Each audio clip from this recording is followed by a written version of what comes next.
আজ পড়ব কবি নীরেন্দ্রনাথ চক্রবর্তীর খোকার ইচ্ছে।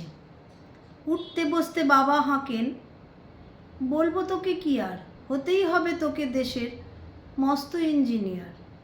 মা তাই শুনে কন, খোকা তুই আমার কথা রাখ, ডাক্তারিতে হয় যেন তোর দেশ জোড়া নাম ডাক। জেঠু বলে কি হবি তুই, আমি সেটা জানি, তুই হবি এক নোবেলজয়ী বিখ্যাত বিজ্ঞানী।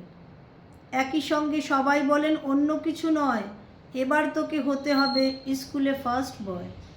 আমার ইচ্ছে ঘুড়ি ওড়াই, লাট্টু ঘোড়াই, আর ক্রিকেট খেলি, সাঁতরে করি মস্ত নদী পার।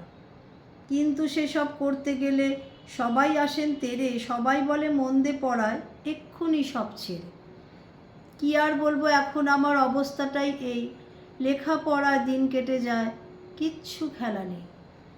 এক একজনের এক এক ইচ্ছে সবাই দিচ্ছেন তারা, তার ফলে ভাই আমার নিজের ইচ্ছে গেছে মারা। ভালো লাগলে লাইক শেয়ার করে দেবেন। নমস্কার।